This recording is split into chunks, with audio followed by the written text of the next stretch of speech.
एक बार की बात है, गौतम बुद्ध अपने शिष्यों को जीवन से जुड़ी सभी अच्छी बुरी चीजों का उपदेश दे रहे थे। सभी शिष्य उनकी बातों को बहुत ध्यान से सुना करते थे। उनके सभी शिष्यों में से एक शिष्य ऐसा भी था जिसे बार बार प्रश्न पूछने की आदत थी।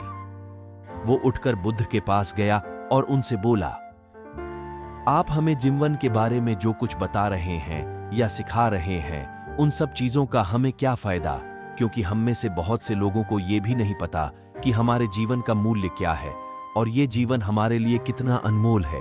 कृपया आप हमें ये बताने की कृपा करें, इस जीवन का मूल्य क्या है। अपने शिष्य की बात सुनकर गौतम बुद्ध अपने कुटिया में गए और एक चमकता हुआ पत्थर का छोटा सा टुकड़ा लेकर आए। वो टुकड़ा उन्होंने अपने शिष्य को दिया और बोले, मैं तुम्हें इस जीवन का मूल्य तभी बताऊंगा जब तुम इस पत्थर का सही मूल्य पता लगाकर लाओगे। लेकिन यह ध्यान रखना है कि तुम्हें यह पत्थर का टुकड़ा किसी को बेचना नहीं है, बस उसका मूल्य पता करना है। गौतम बुद्ध की बात मानकर वो शिष्य बाजार की तरफ चल दिया। जैसा ही वह बाजार में पहुंचा, उसकी नजर सबसे पहले एक दुकान वाले पर पड़ी और उसने वो पत्थर का टुकड़ा उस दुकान वाले को दिखाया और बोला, इस पत्थर के बदले आप मुझे कितना अनाज दे सकते हो। दुकान वाला बोला, यह पत्थर तो कुछ खास नहीं है, लेकिन फिर भी मैं इसके बदले में तुम्हें 10 किलो गेहूं दे सकता हूं। वो लड़का उस पत्थर को लेकर आगे चला गया। फिर उसे एक सब्जी वाला मिला। शिष्य ने उस सब्जी वाले से उस पत्थर की कीमत पूछी।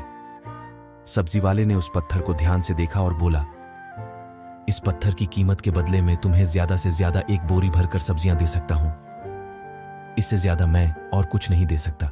इसके बाद वो लड़का उस पत्थर को लेकर एक सोने के व्यापारी के पास गया। व्यापारी को उस पत्थर की चमक साफ दिखाई दे रही थी। उस पत्थर की टुकड़े की चमक देखते ही उस सुनार ने उसकी कीमत 100 सोने के सिक्के लगाई। शिष्य ने वो टुकड़ा बेचने से मना किया तो वो सुनार उसके बदले और ज्यादा सोने के सिक्के देने को भी राजी हो गया, लेकिन शिष्य ने वो पत्थर नहीं बेचा और इसके बाद वो वहां से चला गया। फिर शिष्य एक हीरों के व्यापारी के पास गया और उसके सामने वो पत्थर का छोटा सा टुकड़ा रख दिया। उस पत्थर को देखते ही उस व्यापारी ने एक साफ कपड़ा बिछाया, पत्थर के टुकड़े को उसके ऊपर रखा, फिर उसकी चारों ओर परिक्रमा की ओर हाथ जोड़कर उस पत्थर को कपड़े में लपेटते हुए वो बोला, तुम जिसे मामूली पत्थर समझकर उसका मूल्य पूछ रहे हो, असल में ये एक बेशकीमती रूबी है। ऐसा रूबी हर किसी को नहीं मिलता। मैं अगर अपना सब कुछ बेच भी दूं तो भी इसका मूल्य नहीं चुका सकता। उस व्यापारी की बातें सुनकर वो शिष्य हैरान हो गया। वो वहां से सीधा बुद्ध के पास आया और उसने बाजार में हुई सारी बातें बताई। उसकी बातें सुनकर बुद्ध बोले, तुम्हारे सवाल का जवाब इस पत्थर के मूल्य में ही छिपा है। हमारा जीवन भी एक कीमती पत्थर है। कीमती पत्थर की तरह यह भी बेशकीमती है, लेकिन हम इस बात को हमेशा नजरअंदाज करते हैं और अपने जीवन का मूल्य और उद्देश्य को नहीं समझते। हम दूसरों को देखकर और उनके जैसा जीवन जीने की कोशिश में अपने जीवन के मूल्य को छोटा समझने लगते हैं। हम ये सोचते हैं कि हमारी जीवन का मूल्य वही है जो दूसरे हमें बताते हैं, लेकिन ये बात हमेशा ध्यान रखना कि सामने वाला अपनी हैसियत, बुद्धि और अपनी समझ के हिसाब से तुम्हारी कीमत लगाता है। साथियों, आपको यह वीडियो कैसी लगी?